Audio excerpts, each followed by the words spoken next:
아, 강 박사 들어와 계세요? 네, 안녕하세요.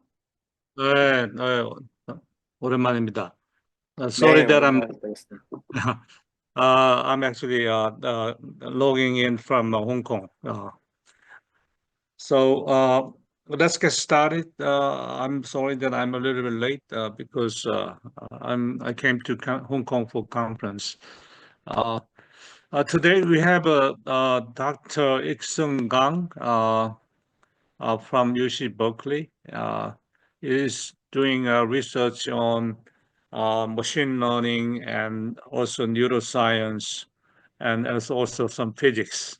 So Dr. Gang did undergraduate in electrical and computer engineering at our university, and then he did a PhD at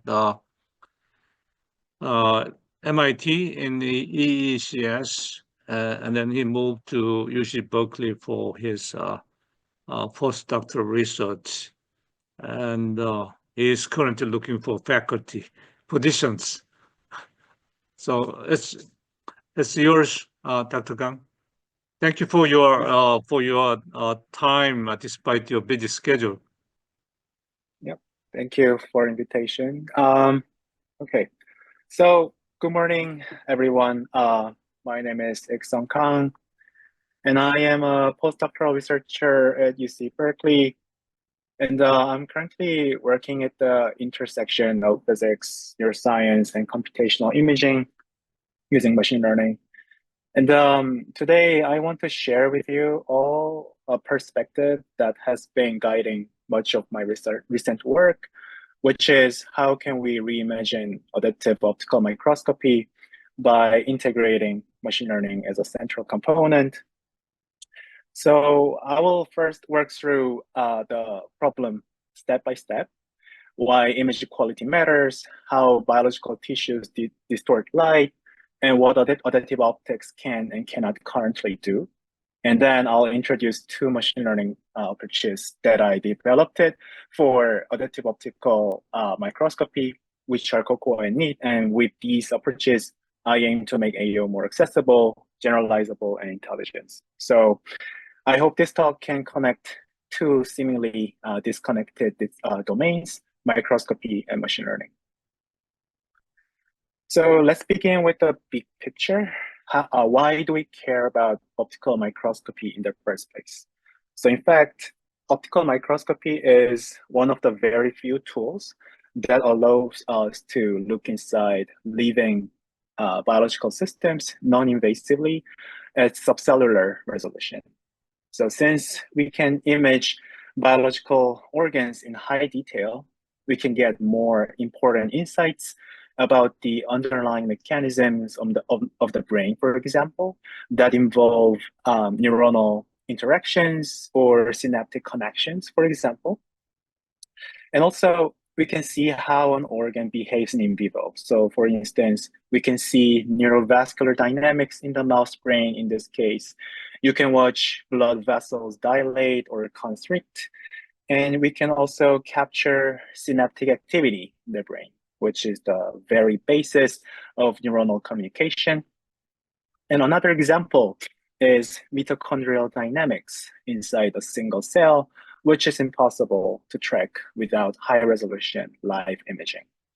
So these are all applications happening at the scale of microns and milliseconds, and they must be captured without damaging the sample.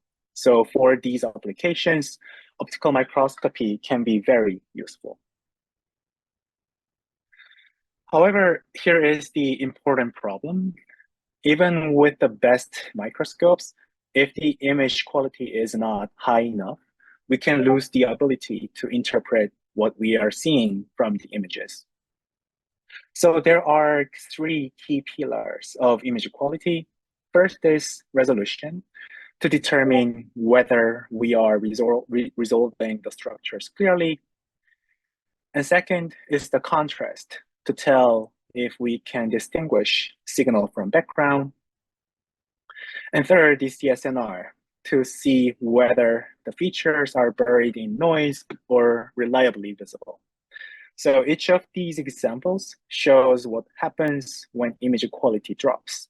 And these are not just cosmetic issues, because low quality imaging can lead to misinterpretation or missed events. So improving image quality is not just a technical detail, but it is a scientific necessity in imaging. So one major reason image quality degrades is aberration, which happens because biological samples distort light. So on the left, you see the ideal case, a flat wavefront producing a tight focus. But as light passes through the heterogeneous refractive index of biological tissue, the wavefront becomes warped. So this distortion causes the focus to blur or the signal to degrade, especially in thick, live, or scattering samples like brain tissues. So, and the result, as shown in the images below, is a loss of sharpness and detail. Not because the microscope is not good, but because the light itself is compromised before it even reaches the camera. So to put this in a more common and familiar perspective, in fact, we all experience aberration when we see objects with our eyes. So this figure shows the point square function, or PSF, of the human eye at different pupil sizes, or equivalently kernel in computer vision.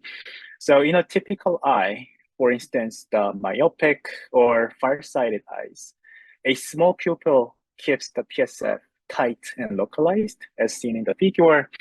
But as the eye pupil gets larger, aberrations also increase and the image gets blurred. So this explains what we actually see when we have myopia or farsightedness, which is quite far from the perfect eye without any aberrations. So under such aberrations, an object is imaged by convolving it with the aberrated PSF. And if that PSF is distorted, so is the image. And we go to the eye clinic to measure the aberrations in the eyes in real scenarios and get the glasses that can correct the aberrations to get a better PSF. So this concept also can apply to microscopy. So the question now becomes, how do we connect these distortions or aberrations in microscopy? And in fact, this is where exactly additive optics comes in. So additive optics, or AO, works by measuring the wavefront aberration first, and then reshaping the right light path to cancel it out.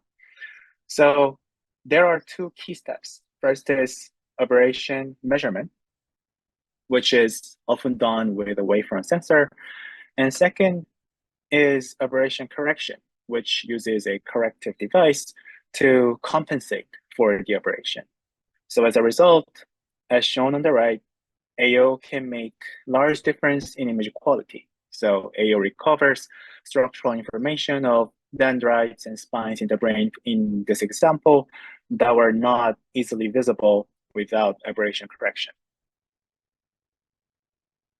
And let's look more closely at what the wavefront sensor is doing. So an ideal wavefront focuses cleanly onto a regular grid of focal spots. But when the wavefront is distorted, those foci are displaced.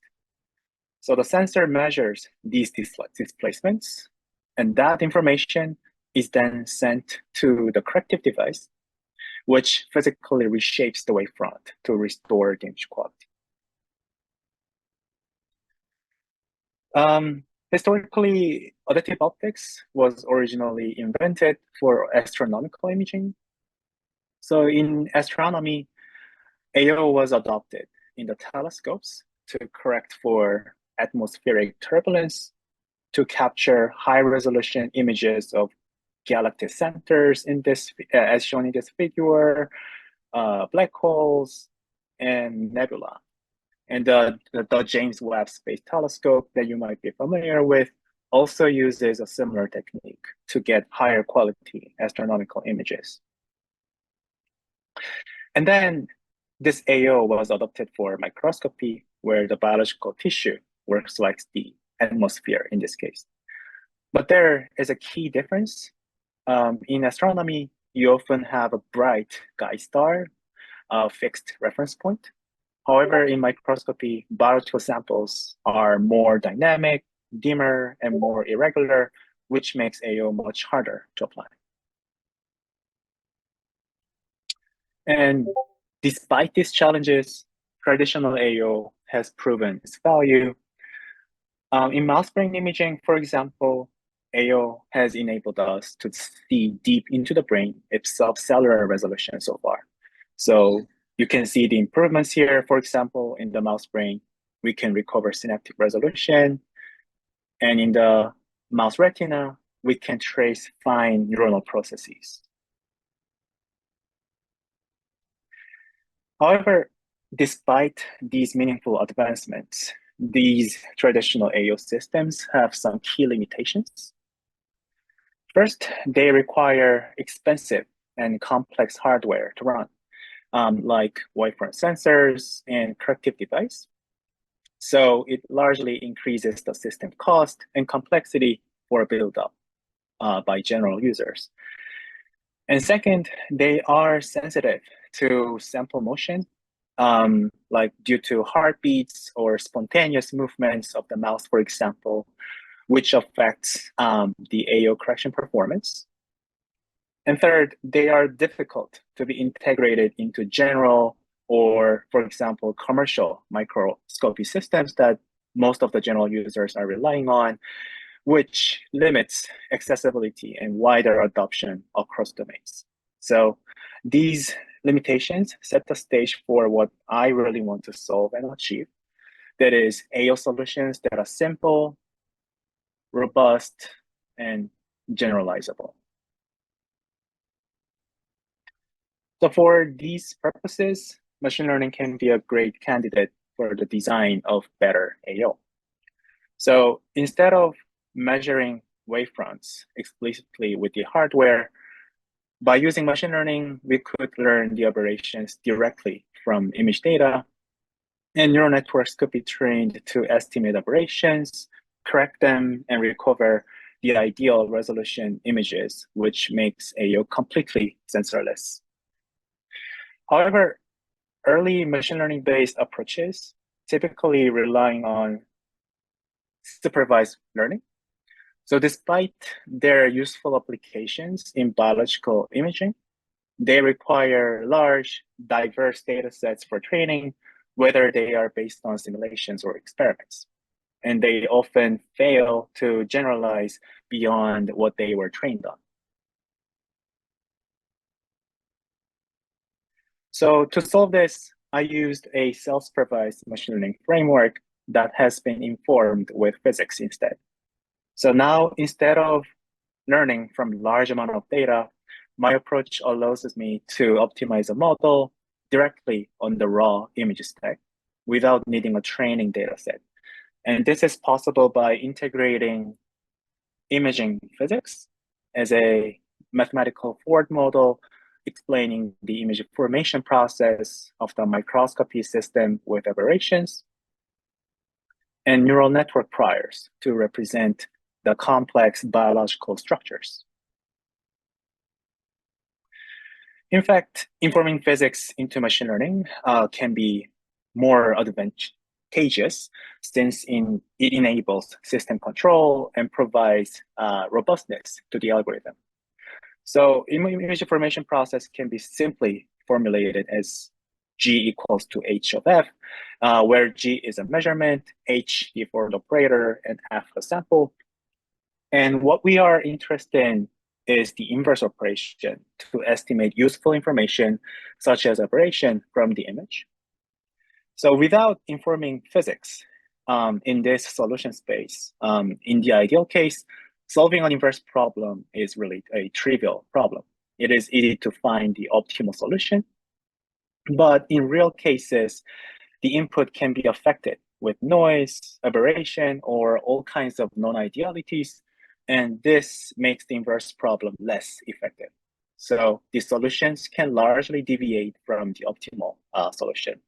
So if we inform physics into this problem, the imaging physics guides us to reach physically feasible solutions that are closer to the optimal solution. So this way, we can make the algorithm more robust. And this result can also be used for precisely controlling the system, for instance, in our case, adaptive optics. So let's bring this into more practical context. So the two main modalities I focus on are wide-field microscopy, which is fast, simple, and widely used in many laboratories for in vivo brain imaging, and two-photon microscopy. Although it is more complex than wide-field microscopy, it still shows a more localized signal profile and dominantly used for imaging in the deep brain. However, regardless of the modality, both systems suffer from the same fundamental issue, which is aberration through biological tissue. And these examples show how the same aberrations blur signals in both wide field and two-photon microscopy. So in both cases, the subcellular structures cannot be seen well due to the aberrations. So this explains why we need AO systems that work broadly across imaging modalities and biological samples with convenience. So here's a summary of the problems I aim to solve and how I approach them. So in wide field, my goal is to eliminate the need for wavefront sensor and corrective device altogether to make the system less expensive and complex. And in two-photon, I additionally address the sensitivity to sample motion and generalization issues by using our physics-informed self-supervised machine learning framework. So with this foundation, let me now first introduce COQUA, which stands for Coordinate-Based Computational Additive Optics.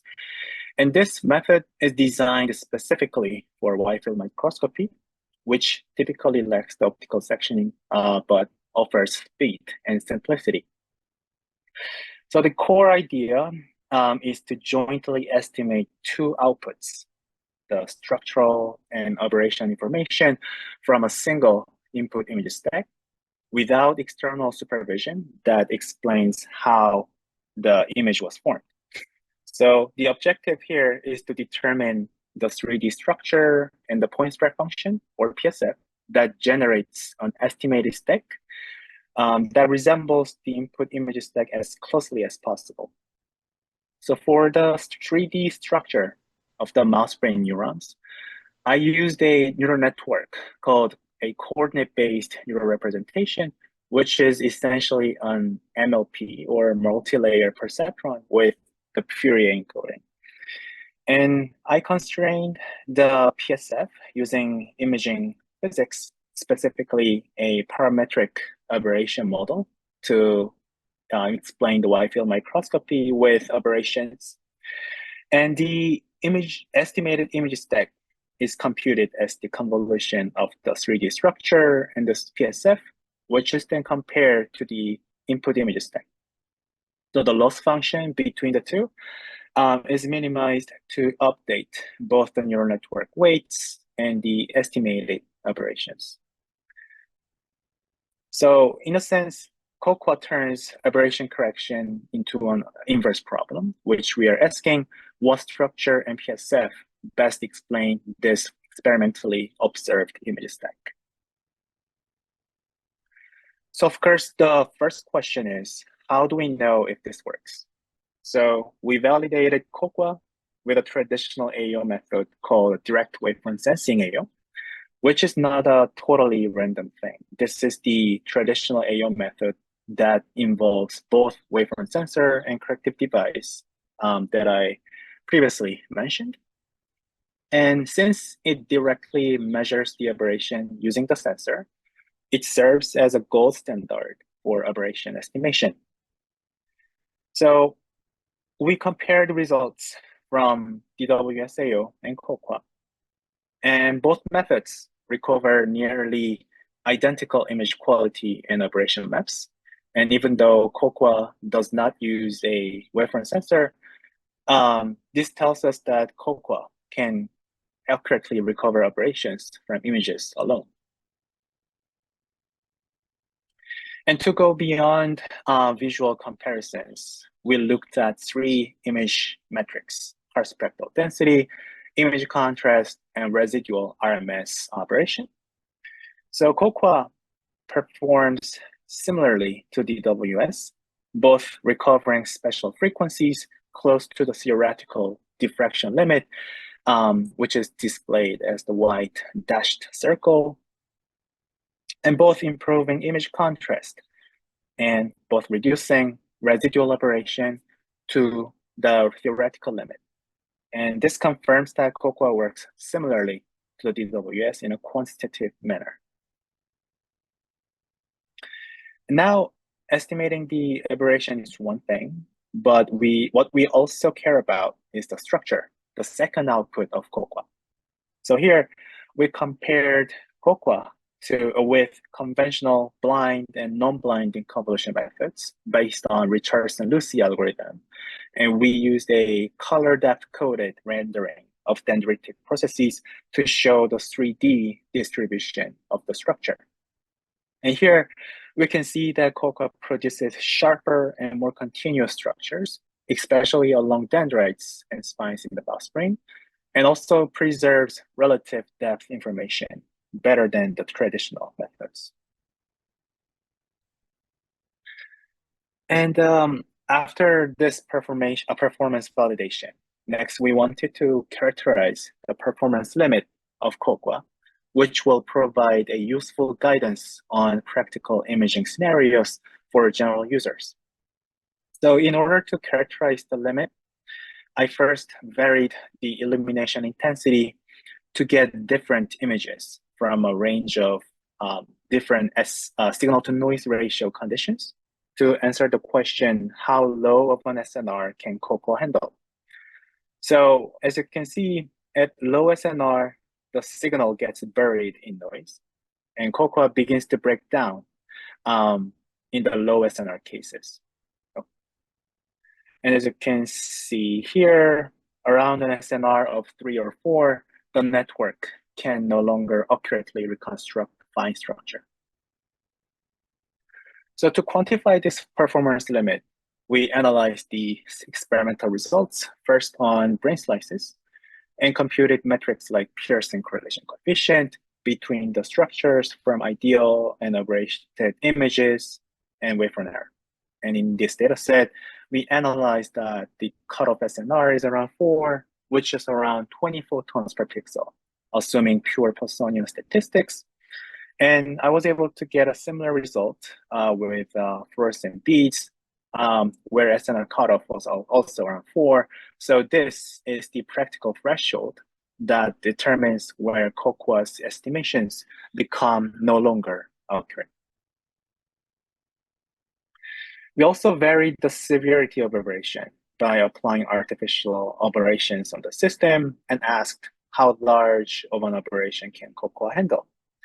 So with increasing severity of aberration from left to right, the image gets more aberrated and the structure gets less accurate.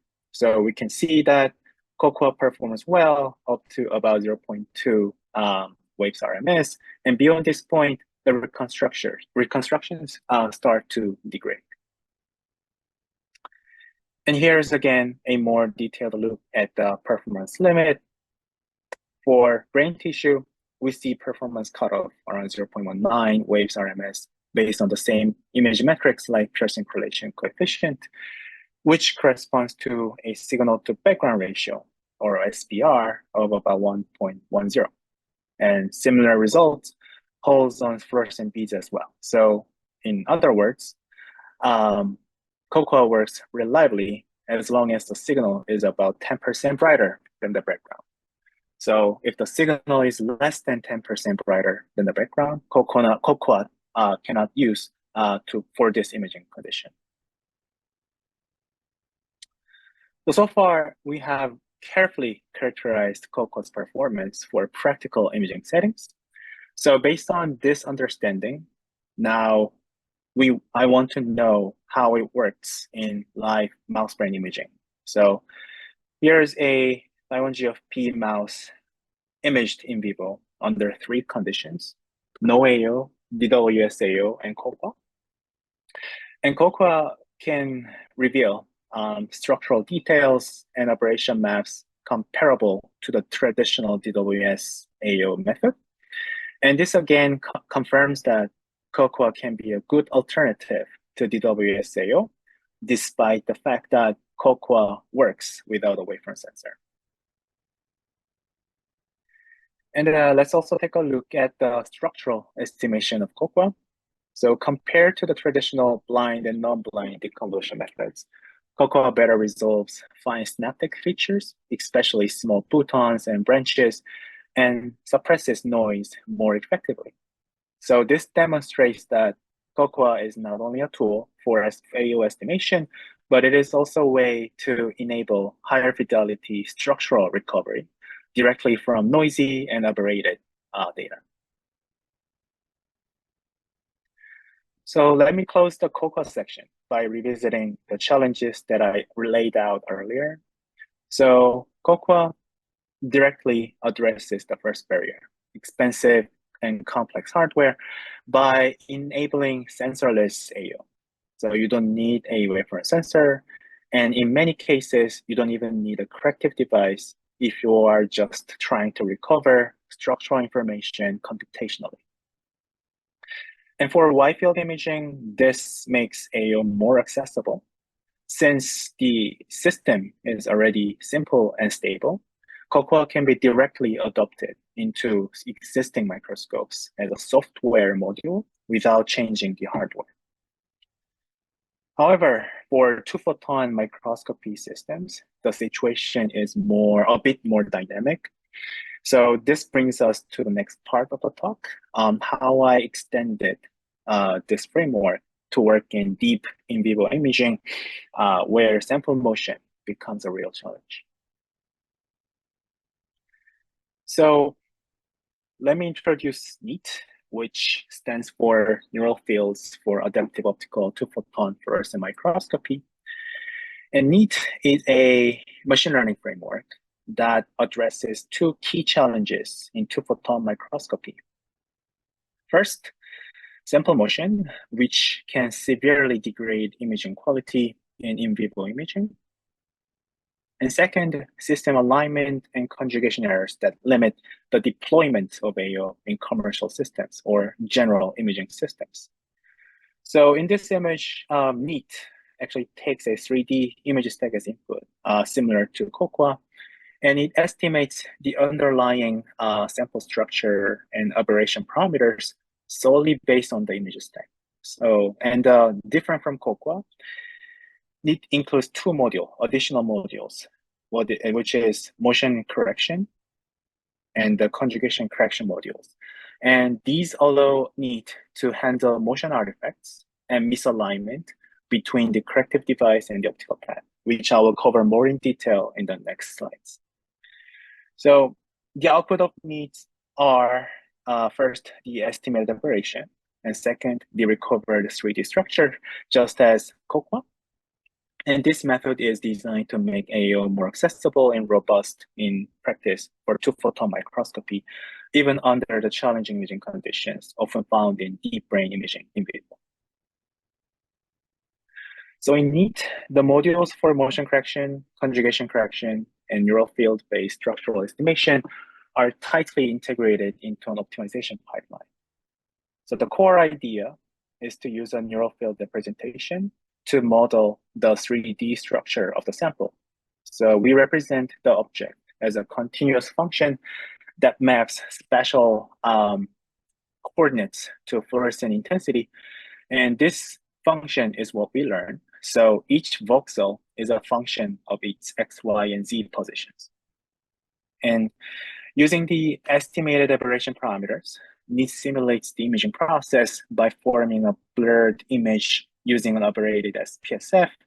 And we include a baseline term to account for background and autofluorescence. And motion is also modeled as an affine transformation that varies with GZ. And we then optimize the parameters of the neural field, aberrations, and sample motion jointly by minimizing a loss between the observed experimental stack and simulated image, plus a regularization of the structure. So essentially, I am solving for the best structure and the aberration parameters that explain the measurements in a self-supervised way, while also modeling physical sources of image degradation. So the first key feature of NEAT is its ability to correct for sample motion. So sample motion is a major obstacle for additive optics in live deep tissue imaging. So here we compare three cases. On the left is the raw input image stack with motion. And in the middle, NEAT without motion correction. So you can see the recovered structure is fragmented due to motion artifacts. And on the right, NEAT with motion correction produces much clearer and sharper output. So the improvement in continuity in the structure is especially visible in the zoomed in views. And the overlaid aberration maps also show that the estimated wavefront is more accurate when the sample motion is accounted for. This is because motion artifacts corrupt the structural features that are required for wavefront estimation. And this is the result of sample motion estimation. We modeled the sample motion as affine transformation along the depth and let it be learned jointly during the optimization, which makes it fundamentally different from traditional pre-processing based motion correction. And the next key feature of NEAT is the rigorous integration into general imaging systems like commercial two-photon microscopy. And in this kind of general microscope systems, they are made to be more compact for general users and much cheaper as well. So they are more prone to system errors like alignment and conjugation errors at the cost of compactness of the system. In order to give more detail on the source of such errors, on the left, we see an ideal custom-built microscope without any error. So each optical component is precisely aligned so that the wavefront from the corrective device is perfectly paired with objective lens. So this ensures that pattern applied by the AO device reaches the sample in the intended way. But in commercial systems, the systems were made more compact by omitting some optical components. So the system is no longer perfect. And the example on the right shows what happens when there is a pair of lenses are missing. Then as a result, the pattern drips and becomes distorted, and the intended correction does not properly reach the sample. So as a result, even if we apply the correct wavefront at the device, it may not translate correctly to the sample, leading to suboptimal correction. So back to previous slide. NEAT addresses this by estimating conjugation error that models the system misalignment. So as mentioned previously, due to the error in the commercial microscopes, the actual aberration applied to the sample will not be the same as the ideal design. So to address this error, NEAT estimates a special transform H that maps the aberration at the device plane to the actual aberration at the sample. And this is modeled as another affine transformation, which was learned throughout the optimization using 5 different calibration image stacks. And after that, we can preemptively modify the corrective wavefront by applying H inverse. This effectively undoes the conjugation error and enables AO correction even in systems with imperfect conjugation. So NEAT does not just learn the aberration, but it also learns how the system maps corrections to the actual sample plane. So this opens up AO to be more flexible and generalizable to general systems. So here I first validated NIT's conjugation correction on fluorescent beads using a commercial 2-photon microscope. So on the left is the uncorrected image. In the middle shows NIT with AO, but without accounting for H. And you see some improvement, but it's limited. And on the right is NIT with conjugation correction. And you can see the beads are much sharper and better localized. And the XZ projections also show better axial localization. And the intensity plot on the right confirms this. And peak signal increases significantly when H is included. And this result highlights the importance of correcting for the errors in the commercial microscopes. And without this, even with AO, we cannot fully recover the ideal image resolution. And this correction performance is also valid for biological sample like fine dendritic structures imaged in vivo in the mouse cortex. And on the left is the image without AO, where the structures are dim and blurry. And on the right is the image with NIT-enabled AO, where we can clearly see the dendrites, even individual spines. And this is made possible by the accurate correction. And this intensity profiles on the right show large improvements in peak signal and contrast. And this is also important for studying subcellular structures in live animals. So after this series of validations of NIT's performance, we wanted to evaluate NIT's robustness to challenging imaging conditions by quantifying NIT's performance limits again. So similarly to what we did in COCOA, we varied the signal to noise ratio and the severity of aberrations for the characterization. So for the question on how noisy can the images be, we characterized that NIT's lower performance limit of SNR is around 2 to 3, which is quite low considering the images around this SNR is very noisy and features are not easily visible, but NIT can still recover usable structural information from these images. And this is key for live imaging scenarios where signal levels are really weak. And second, for the question on how large the aberrations can be, we characterize the NIT's upper limit of aberration severity is around like 0.4 and 0.5 waves RMS, depending on the sample type. And these values are relatively high aberration levels, considering that these images below are the ones around this performance limit. And this demonstrates NIT's tolerance to optical aberrations. So these characterizations actually help define when NIT can be reliably applied in practical imaging scenarios by general users. And with this careful performance characterization in hand, we applied NIT to time series activity imaging. And here's the basic workflow I followed for the imaging with NIT. So first, I perform AO correction on a 3D structural stack. And this gives us the estimated aberration and motion correction parameters. And then we apply the corrective wavefront to the corrective device and record 2D time series images of neuronal activity. So the key advantage is that NIT decouples aberration estimation from time series recording, which makes it easier to deploy in imaging. So this slide first shows in vivo structural imaging of glutamatergic synapses in the mouse brain. So the glutamate is an important neurotransmitter that takes a key role in the brain as it mediates neural signal transduction across synapses. So if we can image this neurotransmitter, we can get important insights on synaptic behaviors in the brain. So without AO, synaptic structures are almost invisible. However, after NIT correction, dendrites, spines, and boutons become more easily visible. So the line profile quantifies this improvement.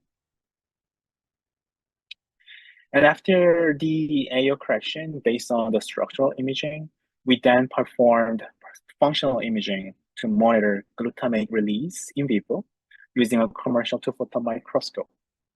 So the experimental schematic is shown on the left. So we deliver the visual stimuli to the mouse, which are the drifting gratings at different orientations, to an awake mouse while imaging the fluorescent signals from the glutamate release in the mouse brain. And the signals traces show glutamate responses from two regions of interest. And you can clearly see that the green traces with AO correction show much higher response amplitudes and cleaner stimulus tuning compared to the black traces, which are without AO. So this tells us that NEAT improves not just the structure, but also the functional signal quality. And on the right, we have a side-by-side comparison of time-lapse movies of dendrites acquired at 60 Hertz, shown here at 2 times speed. So without AO, the structure is thin and fragmented, and the fine dendritic branches are difficult to follow. And within AO enabled by NEAT, the dendrites appear much sharper, and we can even resolve individual spines, as indicated by the arrowheads. And this is a meaningful result because we are not just visualizing neural activity at the subcellular level using a commercial system. And this approach makes the AO system more accessible for neuroscience research. And finally, this is a similar experiment, but with a calcium sensor. So the calcium ion works as a proxy of neural activity. So if we can image calcium ion transients, we can get insights on neural activities inside the brain. So we first performed AO on this field of view to estimate aberration for correction. And then we acquired 2D time-lapse images from the same region. And these are the response traces from the ROIs. And with AO, we can see clearer and stronger responses to visual stimuli, showing that NEAT improves not just structure, but also the reliability of functional readouts. Okay, so to summarize, NEAT addressed 2 key challenges in AO in 2-photon microscopy. First, sample motion, which it corrects through affine transformations integrated into learning. And second, deployment barriers in commercial microbe systems solved by learning and compensating for system-specific errors. And we also showed that NEAT is robust to noise and aberrations, and it supports time series imaging, and NEAT improves both structural and functional signals in deep in vivo recordings. And with NEAT, I hope to make AO more practical, generalizable for more advanced neuroscience research and beyond. And I believe this approach can be more useful if it can be extended to more advanced imaging modalities like light sheet microscope to image larger scale biological samples, or address larger optical aberrations to reach much deeper down the brain to provide more accurate picture longitudinally. And of course, there are so many other directions I could pursue, and we are excited to see what will come next. So before ending this talk, I would like to sincerely thank everyone who willingly share their insights, advice, and most importantly, the funding for my work at UC Berkeley. And now I welcome any questions and comments. Thank you for listening.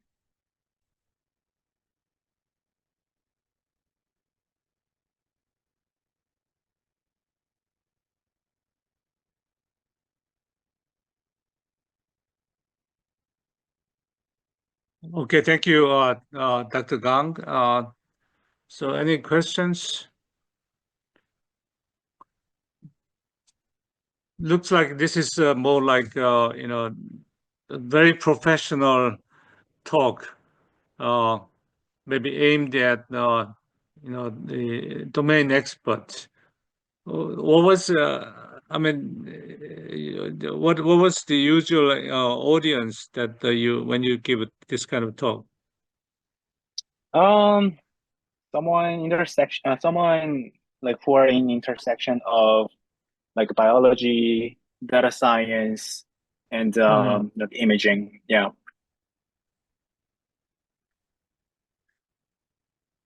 So maybe So yeah, some. so Yeah, from go this ahead. talk, yeah, I wanted to highlight how machine learning can be actually integrated into like a imaging, real imaging. Mm-hmm. And from my experience, I realized that the careful characterization is particularly important when it is applied to, for example, like a scientific field like biology or neuroscience, because they are more keen to imaging the real samples in the like for in the mouse brain. So even though like there are like lots of papers in machine learning for microscopy, most of them are lack of like a careful characterization, which can be actually useful as like a guidance for like a biologists or neuroscientists. So Mm-hmm. yeah, so this is actually the part that I wanted to highlight. So this part is really important when the machine learning is going to be integrated, tightly integrated with the scientific domains. And this is Mm-hmm. the things that researchers who are working in like machine learning and data science um, should be like focusing on as well. Mm-hmm. Mm-hmm. Yeah. Um, so I have this is a relatively minor question. So now the LLMs, in a way, uh, has become the main topic of AI. So how could this be used in your context? Uh, Yeah. So there should be like several directions how LLM or mm, um, like foundation model, Gen AI mm, can be like incorporated for the microscopy system. So for example, um, since the universality or generalizability of such models, it can be actually used deployed for unifying many kinds of different microscope imaging modalities. Here I showed like two like different modalities like wide field and two photon, but as you can see from this talk, it uses like two different machine learning models for each of the modality, which can mm, be a hassle for like the general users who are less familiar with machine learning. So if um, such like general model, like foundation model or LLM can be integrated for this purpose, it can actually unify those modalities. So only a single general or universal model can be um, used for different kinds of microscopy modalities. And this, I think, this I believe will make more accessible for general users in the domains. mhm, And mhm, there should be like other kinds of applications as well. But yeah, this is what I can think of right now. mhm, mhm. Maybe the explanation of the outcome, or maybe the process. Maybe we Sure. can put, yeah, we can add, make this whatever you discovered as implemented as more friendly. Yeah, that's right as well. Yeah. And also another idea just came up is that the LLM can incorporate like a natural language ability to controlling like optical system for microscopy, since it requires really complex, intricate like domain knowledge to align and they're like what is it, routinely like check up, I mean align these Hmm. systems. If LLM can be integrated with this optical system, we can simply give like a natural language input to that machine, and that machine can automatically align or do whatever tasks which require domain knowledge in optics, so that users Hmm. can more friendly use those systems, and that can be also interesting. Yeah, yeah. Yep. So, um, so how close? I mean, you are, to in applying this to human brain. Human brain. Mm, That's like a yeah ambitious like direction. Um, yeah. Unfortunately, like these like fluorescence image methods that I showed in this talk cannot be like directly translated to the human brain because it requires some fluorescent agents that gives fluorescent signals from the brain. So this is why it is remaining in the like a mouse brain for now. But there are several kinds of other medical imaging modalities that can be used for human brain. So if similar machinery can be translated to such imaging modality that can be used for human, I think, yeah, it can also be very meaningful for medical imaging. But these work are, yeah, yet to be done. So I was just curious. The reason that we are doing this is at the end we want to apply to human beings. Yeah. Right. Yeah. And That's right. what is the roadblock? What are the roadblocks? I mean, is that, I mean, we have of course the medical imaging technologies, but can you just translate that? What you do, what you did to the existing commercial product on human? I think so. So one of the applications that I can think of is maybe intraoperative surgery, where so organs, human organs actually are really scattering. So when we want to like image through the human organ tissue, it also like degrades image resolution and contrast. So the similar problem comes in when we want to see like high resolution like of the organ, how the organ looks like during the surgery. So if this technique can be run in real time and the correct for those aberration or scattering due to organs, it can be actually useful for medical practitioners for the surgery. But yeah,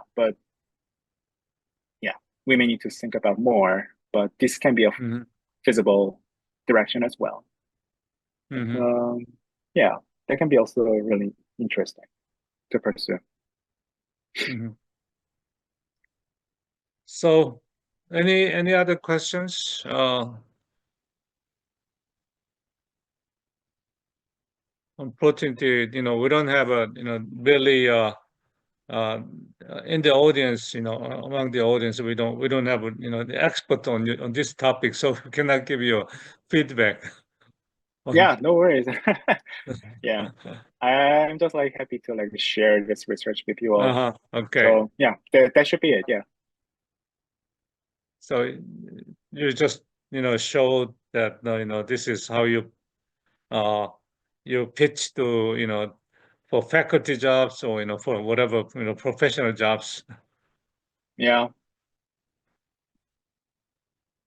Okay, now I think we can close this session. Thank you for your time, and I really appreciate for preparing this slide, this presentation, despite your busy schedule. Yeah, thank you for the invitation. Yeah. Oh, thank you. Yeah, I look forward to seeing you soon. Yeah, I look forward to seeing you soon as well. Bye-bye.